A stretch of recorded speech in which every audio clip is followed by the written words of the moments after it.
이번 주부터 제가 이제 뭐 그 터키 가는 주를 빼고는 이번 봄 학기에는 제가 이 사부 예배에 말씀을 계속 증거하게 될 것 같습니다. 오늘 하나님의 우리에게 주시기 원하는 이 말씀은 우리가 굉장히 많이 들었던 말씀이고, 그죠?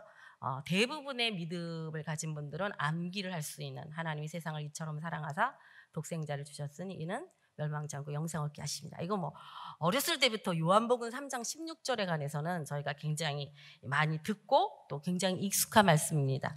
오늘 이 말씀은 예수님께서 하신 말씀을, 당신의 입에서 주신 말씀을 기록해 놓은 내용이죠. 우리가 인생을 살아가면서 굉장히 감동스럽고 때로는 내 인생에 잊혀지지 않는 기억으로 남는 사건들이 있습니다. 더러 사건들이 있죠.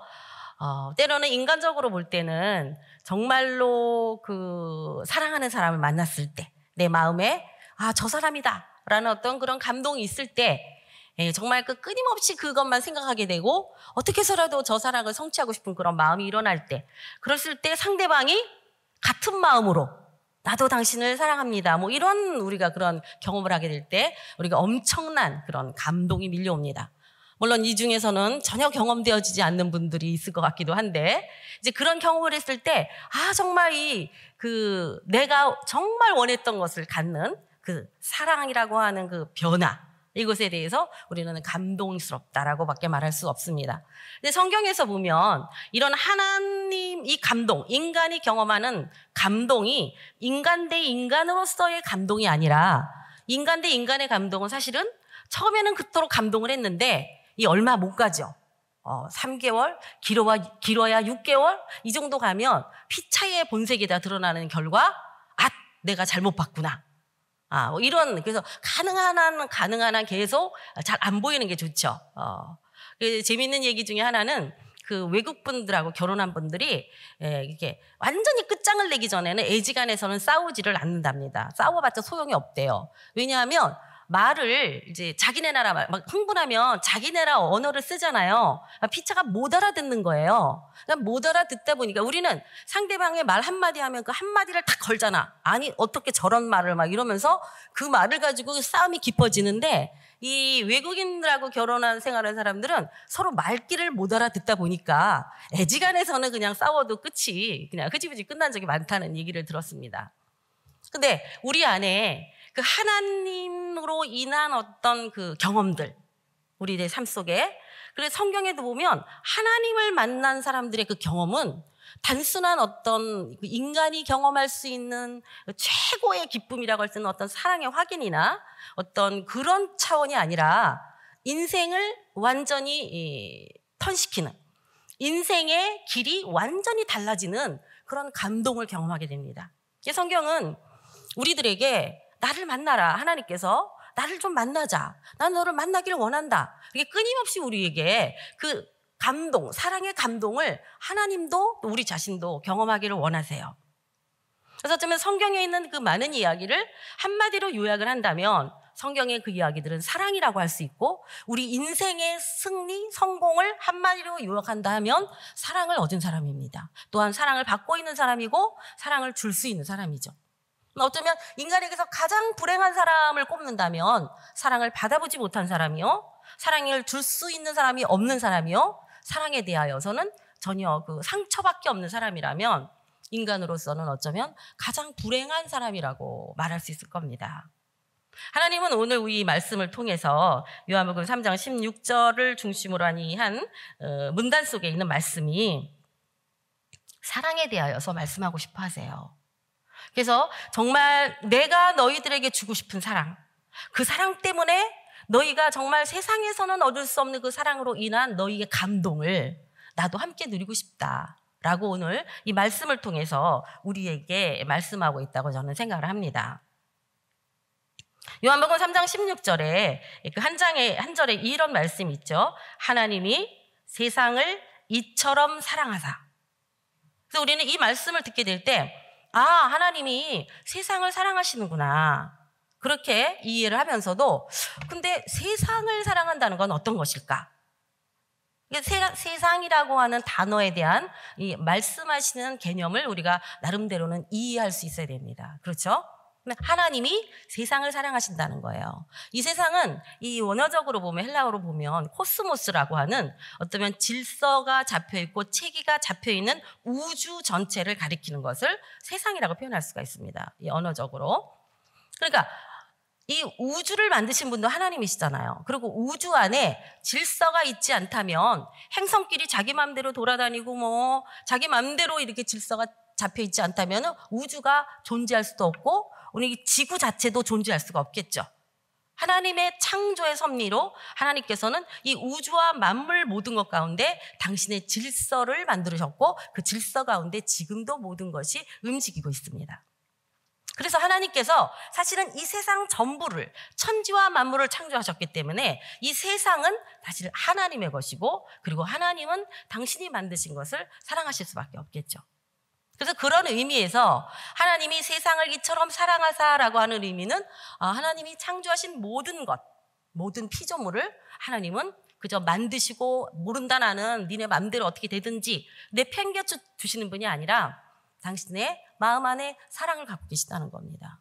그러나 우리가 조금 더 이 세상을 조금 보게 되면 결코 이 세상 안에 과연 사랑이 있는가라는 부분을 살펴볼 때 정말로 이 우주의 대기권 안에 있는 이 지금 우리가 지금 당하고 있는 미세먼지만 보더라도 이게 어떻게 진짜 세상이 이래 갖고는 되겠나 싶을 정도로 별로 사랑스럽지도 않고 정말로 인간의 관계를 보더라도 상처 주고 미워하고 어떻게 인간으로서 그럴 수 있을까 싶을 만큼의 그 무서운 죄악들을 거침없이 정말 두려움 없이 행하고 있는 이 세상을 바라보게 되면 어떻게 하나님이 이런 세상을 사랑하실 수 있을까? 그런 마음이 들기도 합니다. 그래서 이 세상이라고 하는 근데 하나님께서는 당신이 창조하신 이 모든 것을 사랑하시지만 지금 우리가 경험하고 있는 이 타락된 세상까지도 하나님은 사랑 안에 품으신다고 지금 말씀하고 계시는 겁니다. 그런데 그러면 우리가 이런 생각을 할 수가 있습니다. 하나님은 모든 것을 사랑하신다. 어떤 분들은 그렇게 얘기해요. 하나님은 사랑이라고 하시면서 아프리카에는 왜 저렇게 많은 기아들을 있게 하시고 하나님은 사랑이라고 하시면서 왜 착하게 사는 사람은 구원 안 하고 뭐 예수만 믿으면 구원한다 그러냐. 하나님은 사랑이라면서 이런 논리를 펴는 분들도 있죠. 그것은 바로 하나님의 사랑이 진정 어떠한 사랑인지를 알지 못하기 때문에 자기 나름대로 인간적인 자신의 그 지식 안에서 그 하나님의 사랑을 논하고 있기 때문입니다. 그래서 우리가 하나님을 믿는다고 할 때 그 하나님이 어떻게 말씀하셨고 그 하나님은 무엇을 말씀하고 계신지를 우리가 분명하게 인식하지 못한다면 우리는 하나님을 섬기는 것이 아니라 자기가 알고 있는 지식을 섬기는 것이며 자기가 만든 우상을 섬기는 것입니다. 그래서 우리가 성경에서 말씀하시고 있는 하나님의 뜻과 그리고 우리에게 알려주시기 원하는 하나님의 그 비밀들, 다른 말로 하면 하나님의 진리를 우리는 반드시 배워야 되고 그리고 내가 인식하고 그 틀 안에서 주님을 하나님을 섬기고 사랑해야 된다는 것입니다. 그래서 이 말씀 속에서 조금 아까 말씀드렸듯이 하나님이 세상을 사랑하신다. 여기까지만 단순하게 보면 하나님은 그냥 무조건적인 사랑을 하시는 것처럼 보입니다.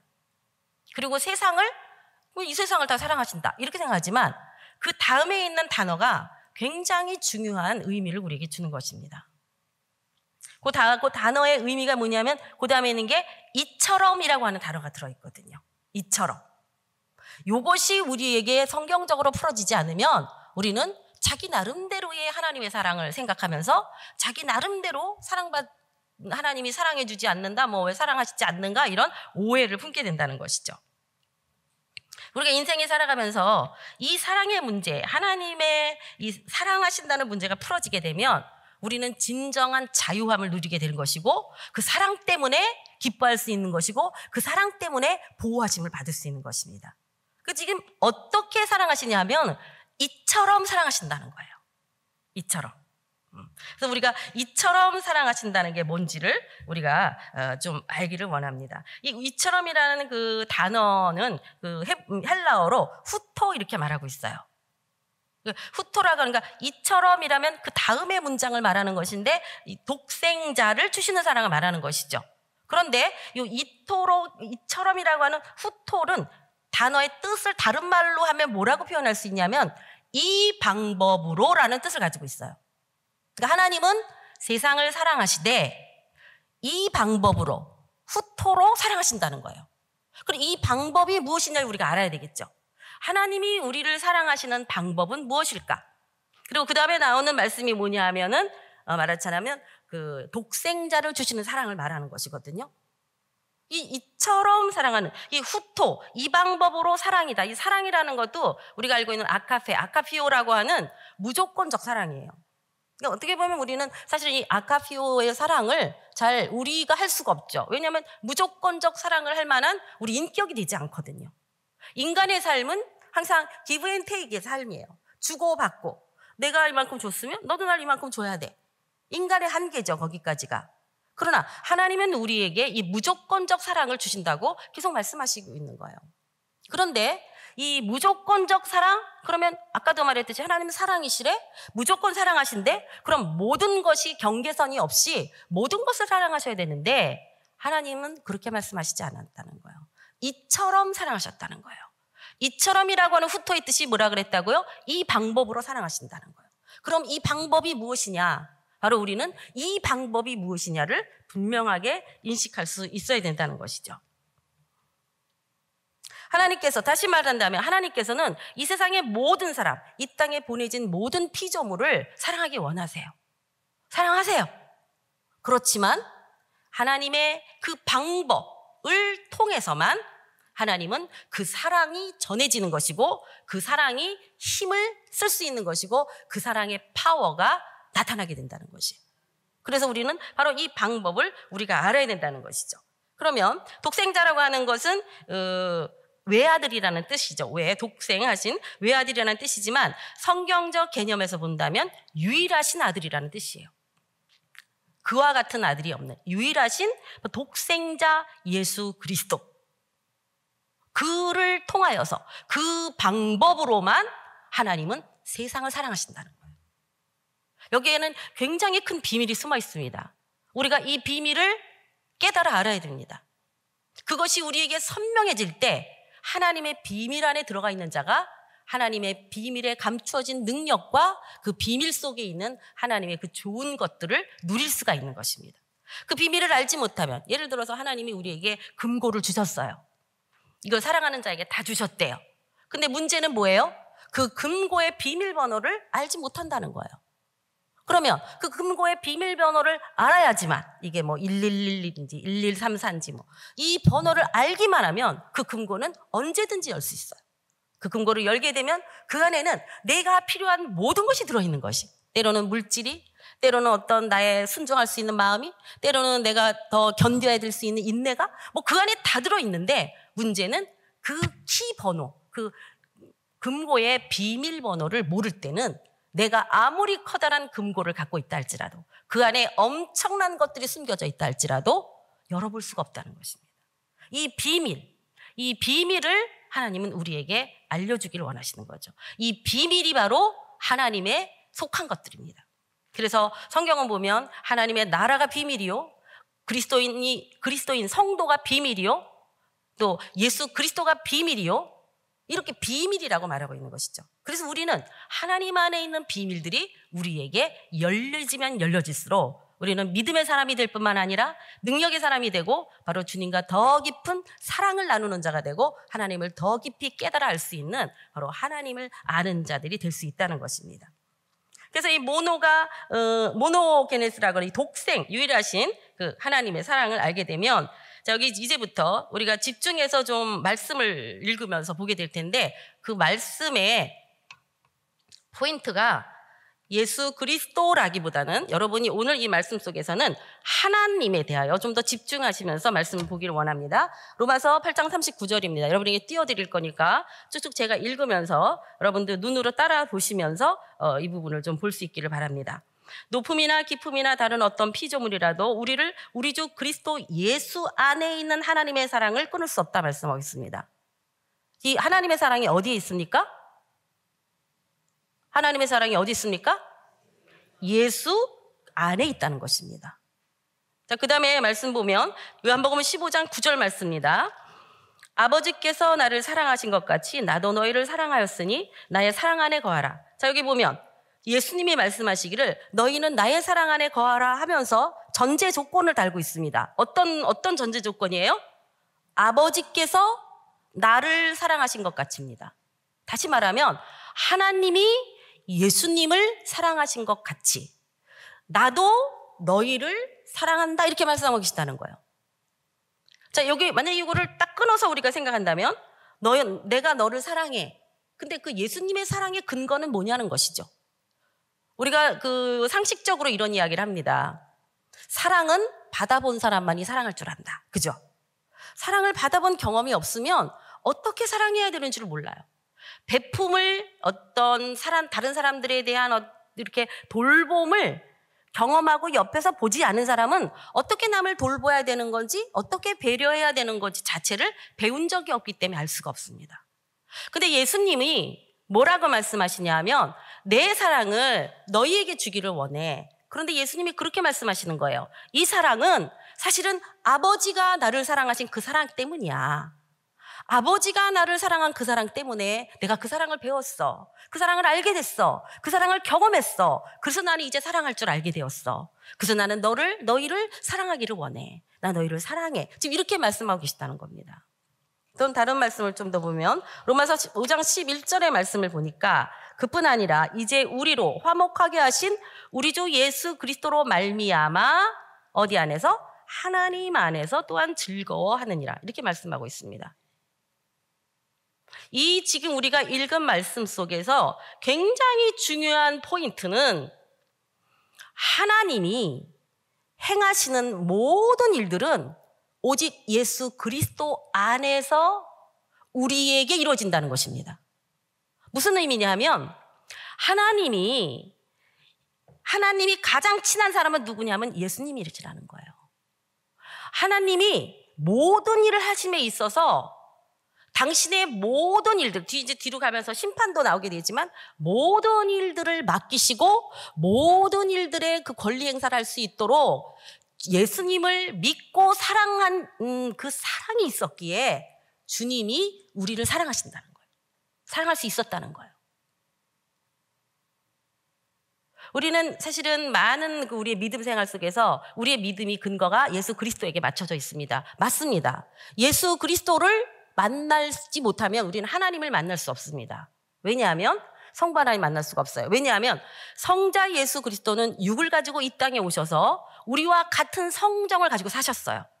그렇기 때문에 주님은 우리와 만날 수가 있으세요. 그렇지만 영이신 성부 하나님을 우리는 어떤 방법으로도 타락한 우리 인간으로서는 하나님을 인식할 수도 없고 하나님을 아는 사람도 없다고 성경 기록하고 있습니다. 그런데 예수님께서 이 땅에 몸을 갖고 오셨다는 거예요. 몸을 가지고 오셔서 예수님이 우리를 당신의 몸으로 얼마나 우리를 사랑하고 있는지를 보여주셨어요. 그것이 뭐냐면 십자가의 죽으심입니다. 내가 너희를 죽기까지 사랑했다는 거예요. 그런데 이 사랑의 비밀 중에 하나가 뭐냐 하면 사실은 예수님의 그 십자가의 죽으심은 우리를 위하여 당신 스스로가 죽음으로 인하여서 우리를 구원하신 것이 아니라 하나님 앞에 우리 인간의 죄를 대신 지심으로 우리를 하나님께로 인도하기 위한 예수 그리스도와 하나님에게 보여준 사랑이었다는 거예요. 이해하시겠습니까? 예수님이 행하신 십자가의 사건은 우리는 우리의 관점에서만 나를 위하여 죽어주셨어. 그 사랑으로 내가 구원을 받았어. 라는 거기에 머물러 있었지만 사실 다른 한쪽은 예수님은 당신이 아버지의 뜻을 이루러 뭐하러? 죽어주러. 왜? 우리를 살리기 위한 것이 아버지의 뜻이기 때문에 그 뜻을 이루어 드리기 위하여서 당신이 십자가에 죽어주심으로 하나님 앞에 내가 하나님을 얼마나 사랑하는지를 보여주셨다는 거예요. 그 사건을 통하여서 하나님께서는 그를 십자가에 죽기를 원하셔서 보냈는데 그가 죽으셨어요. 예수님. 무슨 뜻이냐면 하나님 앞에 내가 하나님을 얼마나 사랑하는지를 보여준 거예요. 예수님이. 그렇죠. 그런데 그 죽으심으로만 그래서 예수님이 그렇게 겟세마네 동산에서 기도하시잖아요. 아버지 내 이 잔을 넘어갈 수만 있다면, 피할 수만 있다면 주님, 내가 이걸 정말 하고 싶지 않습니다. 그런데 예수님의 마지막 기도는 뭐였어요? 내 뜻대로 마옵시고 아버지의 뜻대로 하옵소서. 그건 뭐예요? 내가 아버지를 너무 사랑하기 때문에, 아버지의 뜻이 뭔 줄 알기 때문에, 유일하게 그 아버지의 뜻을 아는 유일한 인간은 예수님밖에 없었기 때문에, 아버지, 내가 아버지의 뜻을 이루겠습니다. 왜? 사랑하기 때문에. 난 아버지의 뜻을 이루어드리고 싶기 때문에 바로 십자가에서 당신을 올려놓으신 겁니다. 아버지 하나님께서는 그 예수님이 얼마나 당신을 사랑하시는지를 받으시고, 그리고 그를 성령으로 말미암아 부활하게 하셨고, 죽은 자 가운데 살게 하셨을 뿐만 아니라 그를 40일이 됐을 때 승천하게 하셨고, 그리고 지금은 하나님 우편에 앉게 하셨을 뿐만 아니라 그를 그리스도와 주가 되게 하셨습니다. 모든 이 하늘과 땅에 속한 모든 것에. 그 사건은, 예수님이 십자가에 죽어주신 그 사건은 나를 사랑하기 때문이라고 하는 단순한 한편의 사건이 아니라 하나님을 지극히 사랑하는 예수님의 그 순종의, 완전한 순종, 사랑의 순종의 한 부분이셨다는 거예요.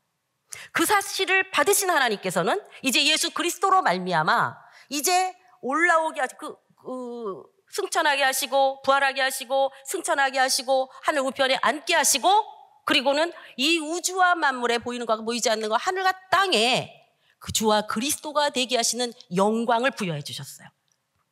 그 주님께서 이제 우리에게 말씀하시는 거예요. 나는 아버지께로부터 이런 것을 받았다. 왜냐하면 내가 아버지를 사랑했기 때문이다. 그리고 아버지는 나를 사랑하시기 때문이다. 내가 나를 향한 아버지의 사랑을 알기 때문에 나는 하나님 아버지의 뜻을 이루어드리지 않을 수가 없었다. 그렇게 말씀하시면서 내가 받은 이 모든 것을 가지고, 내게 허락하신 이 모든 뜻을 가지고 나는 이제 너를 사랑한다. 이렇게 말씀하시는 거예요. 이제 내가 이 사랑은 단순한 나의 사랑으로 시작된 게 아니라 내 아버지께로부터 온 사랑이며, 그 사랑 안에서 내게 모든 것을 허락하신 아버지의 뜻을 가지고 나는 너를 사랑한다. 그러므로 너는 내 사랑 안에 거하라. 그리하면 내 안에 계신 내 아버지, 나를 사랑하시는 그 아버지 앞으로 내가 너를 인도할 것이다 라고 하시는 분이 바로 성자 예수님이시라는 거예요. 그래서 지금 말씀드렸던 것처럼 주님께서는 지금 이처럼 사랑한다. 하나님은 오직 예수 그리스도를 통해서만 하나님 안에 있는 그 모든 것들을 우리에게 흘려보낼 수 있는 길을 예수 그리스도를 통하여서 만들어 놓으신 것이에요. 그렇기 때문에 예수 그리스도를 모르는 분량, 예수 그리스도를 체험하지 못한 분량만큼 우리는 하나님의 사랑을 받을 수 있는 길이 막혀 있다는 것입니다.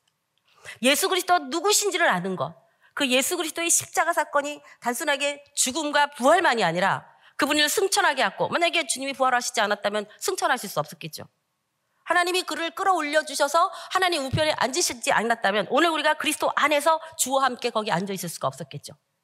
주님이 다시 오셔서 우리의 몸까지 완전한 구원을 이루시고 마침내 하나님의 약속하신 새하늘과 새 땅을 그리스도 예수 안에서 허락하시지 않았다면 우리는 하나님이 예비하신 그 땅에 들어갈 수가 없는 것입니다.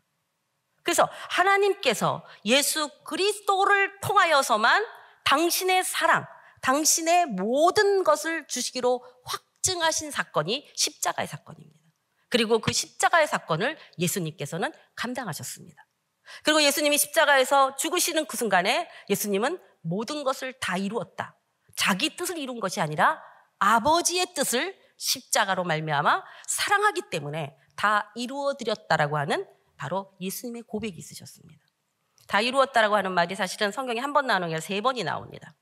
마지막 계시록에 가도 바로 다 이루었다가 나옵니다. 새하늘과 새 땅이 내려오고 신전신지가 부어졌을 때 이 땅에 있는 이 지구와 우주의 모든 것은 다 없어지고 하나님의 나라, 그 영원한 하나님의 나라, 하나님이 우리에게 주시려고 했던 그 나라, 그 하나님의 백성, 그 다른 말로 표현하면 성경에 하나님의 아들들, 하나님의 자녀들이 사는 그곳으로 우리를 옮겨가기를 원하시는 겁니다.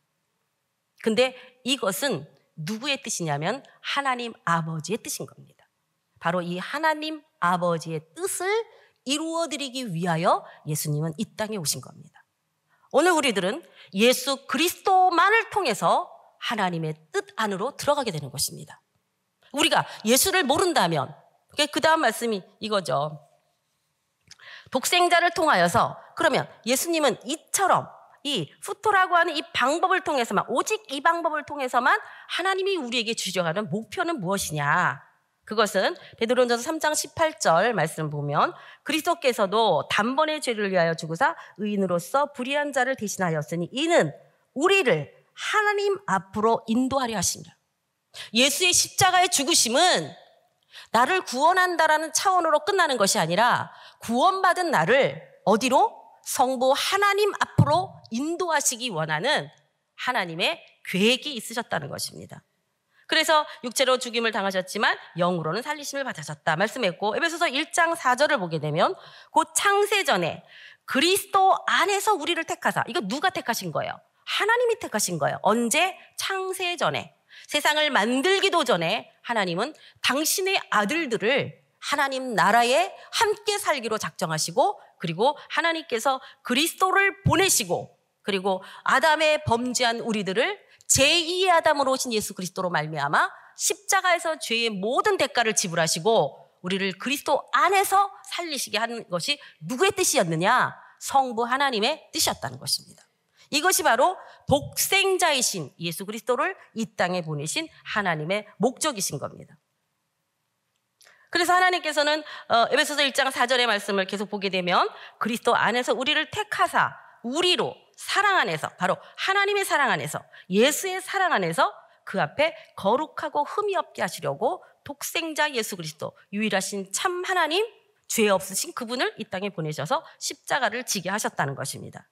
유다서 1장 21절에 보게 되면 하나님의 사랑 안에서, 자, 성경을 여러분 좀 더 이렇게 이관점으로 보게 되면 그리스도를 말하기 전에는 항상 하나님이 나오게 돼 있습니다. 왜냐하면 그리스도는 말씀하시기를 나는 내가 아버지께로 들은 것만 말하고 나는 아버지와 같이 있을 때 본 것만 말했다 그랬어요.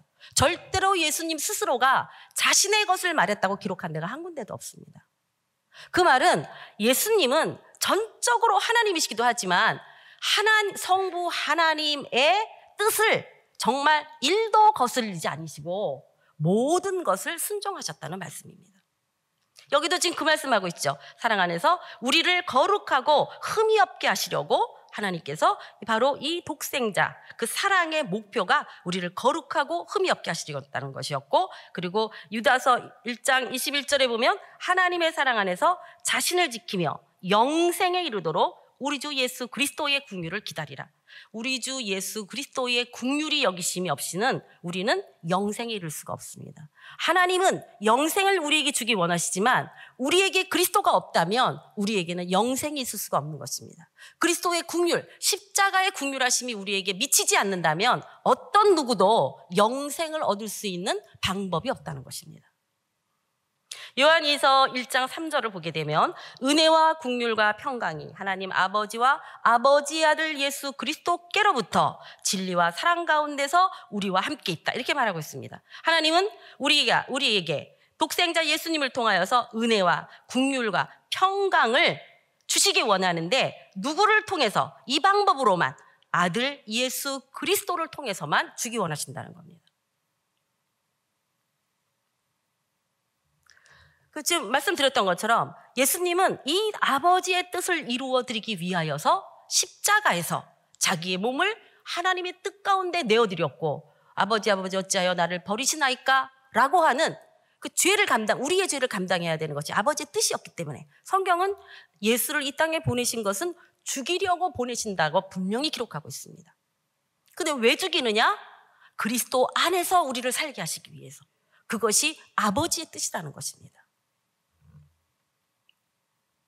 그래서 하나님의 그 뜻은 뭐냐면 바로 당신의 자녀들, 사실은 아담을 통하여서 계속 당신의 생명나무를 먹고 자라 그 자녀들을 하나님 나라의 백성으로 삼기를 원하셨는데 아담이 범죄함으로 말미암아 에덴에서 쫓겨나고 이제 하나님의 계획은 이제는 실패한 것 같은 그때에 이미 하나님께서는 창세기 3장 15절에 예수님을 예비하시고 여자의 후손인 예수님을 예비하시고 우리를 구원하기로 작정하신 것입니다. 그 하나님의 작정하신 뜻이 2000년 전 예수가 이 땅에 오심으로 십자가를 지심으로 그리고 그가 죽었다 살아나심으로 말미암아 바로 하나님의 뜻을 이루신 것입니다. 그래서 예수님께서 그 독생자 예수 그리스도를 통하여서 그 죽으심과 부활과 승천과 하나님 아버지 우편에 앉으시고 만물의 구속주가 되게 하시면서 하나님의 그 예수님의 위치, 위상, 그분이 어떤 분이신가를 드러내심과 동시에 오늘 우리들과 어떤 관계를 맺어야 되는가, 어떻게 우리를 주 안으로 올 수 있게 하느냐. 그래서 예수님 뭐라 그랬어요? 내가 가면 내가 가는 게 너에게 유익이다. 다른 보혜사를 보내줄 것이다. 너희를 보호하고 너희를 돕는 자, 너희의 카운셀러가 되는 분을 보낼 것인데 그가 누구시라 그랬어요? 성령을 보내주리라. 예수님이 가시지 않으면 성령님이 오실 수가 없습니다. 왜냐하면 근데 예수님이 오셔서 뭐라고 말씀하시냐면은 내가 온 것은 사실은 구원을 주기 위한 거지 심판을 주기 위함이 아니야. 이렇게 말씀하고 계신 거예요. 그러니까 예수의 오심은 용서하러 오신 거예요. 그런데 그래서 예수님은 누구에게 성령님을 소개하냐 하면은 용서받은 자, 하나님의 죄사함을 받은 자에게만 성령님을 보내드릴 수가 있어요. 왜냐하면 죄사함이 일어나지 않은 자, 예수가 없는 자, 예수의 십자가의 피가 없는 자, 그 자는요 더러운 자를 하나님이 만나면 죽여버려야만 돼요. 그가 지옥 가야 돼요. 그렇기 때문에 예수를 만나 십자가에서 흘리신 보혈의 피로 깨끗하게 씻김 받은 자에게만 성령님을 보내드리는 거예요. 그러니까 예수의 십자가를 모르는 자, 예수님의 십자가에서 이루신 사건이 나의 삶 속에 어떻게 이루어지고 있는지를 모르는 무늬만 그리스도인들에게는 성령님의 역사, 성령 충만을 아무리 구해도 성령이 아니에요. 악령이 성령의 광명한 천사처럼 역사해서 성령 받았다 그러는데 교회를 분란시키고 교회를 더 파괴시키고 교회를 그런 역할을 하게 되는 것은 예수 그리스도가 없는 자예요. 예수 그리스도의 피가 없는 자예요. 예수 그리스도의 십자가의 사건이 없는 자예요.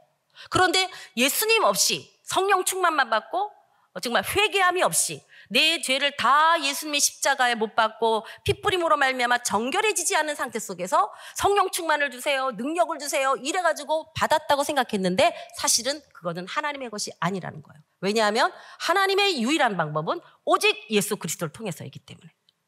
근데 오늘 정말 우리의 믿음이 오직 예수 그리스도, 단순하게 예수 그리스도를 나 예수님 믿어요 이 차원이 아닌 거예요. 그분이 누구이신가? 그분은 나에게 어떤 분이신가? 그분은 나에게 무엇을 주고 계신가? 그분은 지금 내게 어떤 걸 원하고 계신가? 이것을 알아야 된다는 거예요. 다시 말하면 예수님과 관계를 갖고 있는 사람이 되어야 된다는 것이에요. 예수님을 지식적으로 알고 있는 사람이 아니라 지금 나는 예수님과 어떤 관계를 갖고 있습니까? 지금 당신은 오늘 나에게 예수님은 뭐라고 말씀하고 계십니까? 오늘 예수님이 내가 이런 행동을 하려 할 때에 그렇게 하면 되지 않아, 말씀에 옳지 않아 라고 하는 것을 알게 하시는 분이 내 안에 있냐는 것입니다. 그렇지 않다면 우리들은 예수를 믿는 줄로 착각하고 있지만 나는 너를 도무지 알지 못한다. 불법을 행한 자들아. 이게 예수 밖에 어떤 구원의 문제를 이해한다는 건 불법이에요. 예수님 없이, 십자가 없이, 피 없이, 회개 없이 나는 예수를 믿어요. 이거 불법입니다. 하나님은 절대로 그 방법을 통하여서 구원을 약속하지 않으셨고 절대로 그 방법을 통하지 않으면 하나님 안에 있는 그 좋은 것들, 하나님에 있는 그 영원한 생명, 하나님 안에 있는 그 놀라운 하나님 자녀의 권세, 하나님이 이루시고자 하는 그 어떤 것도 허락하실 수가 없는 것입니다. 이게 우리에게는 굉장히 중요하고도 정말로 엄청난 키가 되는 것입니다. 그래서 하나님께서는 우리 안에 지금도 성령을 보내주시고 우리에게 성령님이 내주하시도록 그리스도의 영이 거하시도록 하시잖아요. 그런데 여기 오늘 말씀을 보게 되면 그 뒤에 있는 말씀을 보면 그런데 너희가 이미 그리스도를 믿으면 너희는 이미 심판이 끝났어. 심판할 게 없어. 왜? 심판은 죄를 졌을 때 하는 게 심판이잖아요. 근데 우리는 그리스도 안에서 죄의 문제가 해결됐잖아요. 그렇기 때문에 너희에게는 이제 심판이 없어. 그러나 아직도 여전히 아담의 범죄를 갖고 있는 자들, 그런 하나님을 믿지 않는 자들, 하나님의 방법 속에 들어오지 않은 자들, 예수 그리스도를 모르는 자들에게는 심판이 있을 것이다. 그렇게 말씀하신다는 거예요. 심판을 받게 되는 이유를 요한일서 4장 15절에 보게 되면 누구든지 예수를 하나님의 아들이라 시인하면 하나님이 그의 안에 거하시고 그도 하나님 안에 거하느니라. 예수님을 하나님의 아들이라고 시인하는 자. 우리 자에게는 심판이 없다는 것이죠. 요한복음 5장 22절에 보게 되면 아버지께서 아무도 심판하지 아니하시고, 저는 이 말씀을 보면서 말씀이 너무 재밌다 그래야 되나 기가 막히다 그래야 되나, 제가 이게 말씀을 준비하면서 보세요. 아버지께서 아버지는 심판하지 않으신대요. 그럼 누가 심판하느냐? 심판을 다 아들한테 맡기셨다는 거예요. 아들한테. 23절을 보게 되면, 그래서 아버지를 공경하는 것 같이 아들을 공경하는 것이 곧 아버지를 공경하는 것이다, 그렇게 말씀하시면서 24절을 보게 되면, 내가 진실로 진실로 너에게 이르노니 내 말을 듣고, 예수님 말씀이에요, 내 말을 듣고 또 나를 보내시를 믿는 자, 누구예요? 하나님을 믿는 자는 영생을 얻고 심판에 이르지 아니할 것이다, 사망에서 생명으로 옮겨졌다, 이렇게 말씀하고 계십니다. 하나님의 말씀이 너무나 분명하고도 자명하게 우리에게 말하고 있는 것입니다. 내가 예수님을 하나님 보내신 예수님을, 그 예수님의 이름을 믿고 그분이 나의 죄를 십자가에서 처리하셨고, 이제 주 안에서 성령을 보내주시고 그 성령이 나로 내 안에 하나님의 영이 거하심을 인정하게 할 때에 바로 나는 하나님을 향하여 나가게 되는 것이고, 이제 그런 내가 바로 하나님의 뜻을 나의 삶 가운데 이루게 된다는 것입니다. 그래서 하나님은요, 하나님의 첫 번째 아들이 예수님이시잖아요. 성경에 보면 내가 누구를 찾고 있는 줄 아느냐? 이 모든 이 타락해서 죄 가운데 있는 모든 피조물이 누구를 기다리고 있는 줄 아니? 말씀하시면서 하나님의 아들들을 기다리고 계시다는 거예요. 복수형이에요. 그리스도 안에 있는 우리, 내 안에 그리스도의 영이 있는 자, 그들을 성경은 하나님의 아들들이라고 말씀하고 있고, 그들은 신이다라고 말하고 있습니다. 바로 주님은 그런 아들들을 키우기 원하시는 거고, 이 모든 피조물은 죄악 가운데 회복되어지지 않은 이 피조물들은 하나님의 아들들이 나타나기를 고대하고 있다는 것입니다. 그럼 그 하나님의 아들들이 우리가 돼야만 되잖아요. 그래서 이 심판의 기준점은 예수 그리스도를, 그 이름을 믿느냐 믿지 않느냐입니다. 그것은 마치 우리 예수님이 십자가에 쓰셨을 때 이쪽에 좌측과 우측에 강도가 있었죠. 예수님이 가운데에 계셨죠. 그런데 한 사람은 자기 죄를 주님 앞에 고백하고, 주님 나를 기억해 주세요 라고 하는 영생의 주와 함께 들어갔냐면, 한 사람은 나도 당신이 왕이면 좀 한번 해봐, 당신 나도 끄집어 당신도 내리면 될 거 아니야, 그러고 원망하다가 결국은 하나님과 상관없는 지옥으로 들어가게 된 것이죠. 오늘 이 세상에 예수 그리스도가 우리를 영생과 영멸을 결정짓게 하는 바로 시금석, 바로미터가 되게 하신 분은 하나님이시라는 겁니다. 하나님께서 그 모든 심판의 기준과 권리를 예수님께 이양하시고, 너의 이름을 믿는 자, 그 이름을 믿는 자에게는 영생을 줄 것이며 내가 하나님 나라의 아들들이 되고 백성이 되게 할 것이지만, 예수를 모르는 자, 예수를 믿지 않는 너에게는 지금 여전히 심판 가운데 있을 뿐만 아니라 너는 구원, 영생을 얻을 수 없다라고 성경은 우리에게 분명히 말씀하고 있는 것입니다. 그러면 그들이 왜 하나님을 믿지 않고 심판을 받는, 무엇을 심판받느냐 하는 걸 간단하게 보게 되면, 로마서 2장 16절에 보면 나의 복음에 이른 바와 같이 하나님이 예수 그리스도로 말미암아 사람들의 은밀한 것을 심판하신다고 했어요. 은밀한 것이 뭐겠어요? 자기 혼자 비밀리에 행하는 죄들 아니겠어요?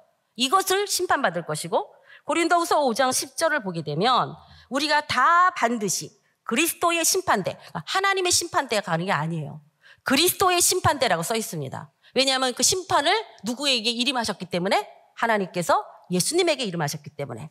그 예수 안에 있는 자 없느냐, 이거 이제 결론이 되겠죠. 심판대 앞에 나타나게 돼요. 각각 선악간에 그의 몸으로 행한 것을 따라 받으려. 그러니까 우리가 몸으로 무엇을 했냐는 것입니다. 내 몸을 가지고 하나님의 선한 일에 썼는지, 선한 도구에 썼는지, 내 몸을 학대하고 내 몸에 옳지 않은 것들을 먹이고 입히고 이런 것을 통하여서 내 몸이 범죄한 것을 심판하시겠다고 말씀하고 있습니다. 히브리서 13장 4절에 보게 되면 모든 사람은 결혼을 귀히 여기고 침소를 더럽히지 않게 하라.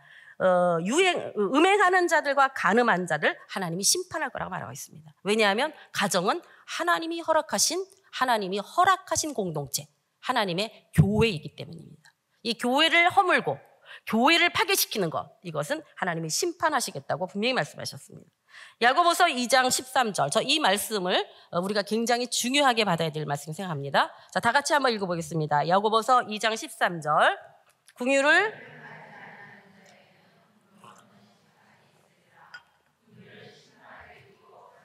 할렐루야. 하나님은 긍휼의 마음을 품는 것을 엄청나게 중요하게 여기시고 귀히 여기십니다. 긍휼이 뭡니까? 다른 사람을 향하여 긍휼히 불쌍히 여기고 그의 마음으로 가서 함께 아파해 주는 것. 이게 긍휼이고 내게 있는 것을 나누어 주고 내가 정말 콩이 있으면 반쪽을 나누어 먹는 마음. 그게 긍휼의 마음이죠. 근데 하나님께서 이 긍휼을 보세요. 긍휼을 행하지 않는 자는 긍휼 없는 심판을 받게 될 거래요. 하나님이 봐주는 게 없다는 거예요. 그런데 긍휼은 심판을 이기고 자랑하느니라. 이 긍휼을 베푼다는 것, 이게 선교와 전도, 이게 긍휼이에요. 믿지 않는 그 영혼을 불쌍히 여김으로 말미암아 찾아가서 내게 있는 모든 것으로 나누려고 하는 그 마음, 이게 긍휼의 마음. 세계 선교도 그렇죠. 우리가 쓰고 우리가 가져야 되는 것들을 나눠주고 그들의 영혼을 생각하며 그들을 위하여 시간을 내어 기도하고 그들에게 가서 메시지를 전하고 어떻게 해서라도 그들의 영혼을 구원하려 하는 그 긍휼, 이 긍휼을 가지고 있을 때 하나님이 우리를 심판대에서 긍휼의 심판이 임한다는 거예요. 너는 긍휼의 마음을 가졌구나. 그래서 내가 좀 성경에 보면 재밌는 말씀 몇 가지 있는데 하나님 앞에 물질을 즐거이 내는 자를 내가 그렇게 말하자면 이렇게 어떻게 표현해야 될까요? 다른 사람들에 비해서 좀 봐준다 그런 이미지의 말씀이 있어요. 왜냐하면 물질은요 사실은 제2의 생명이에요. 그죠? 세상에선 물질 없으면 죽는 거예요. 몸도 물질이 없으면 죽는 거예요. 우리 제2의 생명은 영원한 하나님의 주신 내 영이지만 세상에서 이 물질을, 이 육을 먹여 살려야 되는 제2의 생명은 물질이에요. 그러니까 우리가 물질을 나눠낸다는 것은 사실은 자기를 쪼개드리는 거와 다름이 없는 거예요. 하나님 그걸 아시는 거예요. 그래서 재물을 즐거이 내는 자, 이 긍휼을 베푸는 삶을 사는 자들을 하나님이 특별 대우하시겠다는 거예요. 심판을 이긴다는 거야. 애지간하면 봐주신다는 거예요. 뭐 이것저것 잘못한 게 있어도. 뭐 예수님을 부인하고 뭐 성령을 모독하는 거 아닌 다음에야. 이 말씀이 하나님은 우리가 긍휼을 베풀고 긍휼히 여기는 걸 이렇게 귀히 여기시는구나라는 것을 이 말씀 속에서 알 수가 있습니다. 야고보서 5장 9절의 말씀 보면 형제들아 서로 원망하지 말라. 이 형제들아는요 그냥 육적인 형제를 말하는 게 아니에요. 성경에서 형제들아를 말하는 거는 그리스도인들끼리를 말하는 것입니다. 그렇기 때문에 교회 안에서는 우리가 다 형제잖아요. 그죠? 형제자매잖아요. 교회 안에서 분란을 일으키고 교회 안에서 서로 이렇게 하는 거, 이것을 바로 하나님은 그리고 원망하고 그리고 뭔가 서로 이렇게 안 좋게 보면 형제들아 형제를 미워하는 자는 하나님을 사랑하는 게 아니다. 이런 모든 것이 그리스도인들 간의 관계를 말하는 것이에요. 그래서 우리가 교회 안에 우리의 형제자매들끼리 싸우고 뭔가 분당을 짓고 이러는 것들, 분열을 시키고 이러는 것을 하나님은 용서하지 않으세요. 심판하시겠다는 거예요. 정말 우리가 조심해야 되는 것입니다. 요한복음 12장 47절에서 48절을 보게 되면 사람이 내 말을 듣고 지키지 아니할지라도 내가 그를 심판하지 않으리라. 예수님이 사람이 내 말을 듣고 지키지 않는 것으로 심판하지 않으신대요. 그러면서 뭐라고 말씀하시냐면 내가 온 것은 세상을 심판하며 세상을 구원하기 위함이라. 그러니까 주님이 어떻게 한다는 기다려주신다는 거예요. 당장 내가 말 안 들었어? 내 말도 들어 안 해? 네가 내 이름을 부인했어? 딱 이런 게 아니라 기다려주신다는 거예요. 근데 48절 한번 읽어볼까요? 48절 다 같이 읽어봅니다. 나를 저버리고 내 말을 받지 아니한 자를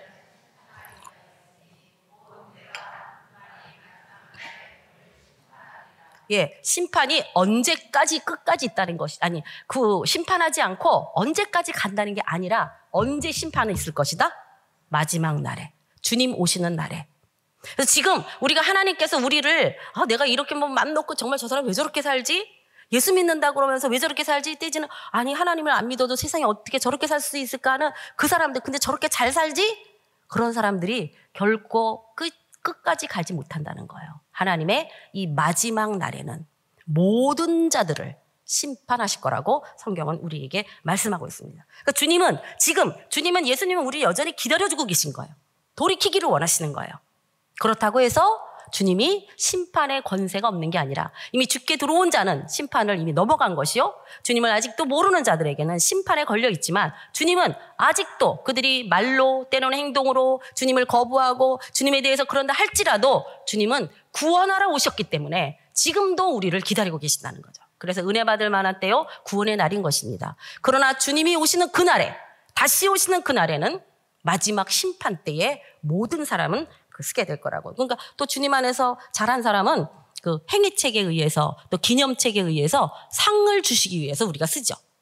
그러나 하나님 모르는 자들은 그의 삶에 대한 지금 말씀대로 이제 그런 것들을 받기 위하여 심판 때에 옵니다. 사람들은 하나님을 알지 않는 자들은 성경 우리에게 분명히 말씀하시기를 왜 오지 않느냐? 그 빛이 무서워서.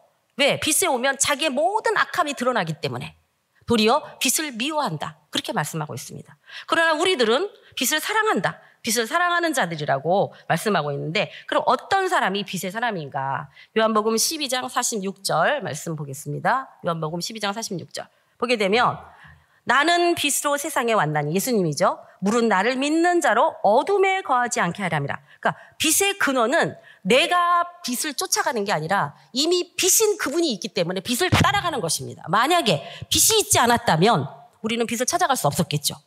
내가 아무리 빛을 찾아도 내 이 껌껌한 어둠 속에서 아무리 빛을 찾아도 빛이 존재하지 않았다면 우선되지 않았다면 우린 빛 가운데 갈 수 없을 것입니다. 그런데 예수님이 빛으로 오셨습니다. 요한복음에도 보면 사람들의 빛이라. 언제부터? 이미 창세 전부터. 그분은 사람들의 빛이었어요. 우리의 영의 핵이었어요. 그 하나님의 빛이 비춰지지 않으면 살 수가 없는 거예요. 마치 모든 식물에게 빛이 비춰지지 않으면 색깔을 낼 수도 없고 살아갈 수가 없어요. 그것처럼 우리들의 존재하는 생명의 빛이 내 영이 살 수 있는 이 나의 핵인 영이 살 수 있는 이 힘은 바로 빛이 되신 예수 그리스도가 내게 그 빛을 비춰줄 때 그 빛이 내 안에 들어올 때 성령으로 내 안에 거하실 때 이 빛이 내 안에 쌓이면 이 어둠을 점점 내 안에 있는 어둠을 물리치시고 어떻게 돼요? 나는 점점 빛 가운데로 나갈 수 있게 되고 그 빛을 비추게 되고 그리고 빛인 예수 그리스도가 내 안에 계신 그리스도가 빛으로 드러나게 된다는 것입니다. 이것이 바로 하나님이 우리를 통하여 하시기 원하는 일이시죠. 그래서 베드로전서 2장 9절에 보면 이렇게 말씀하고 있습니다.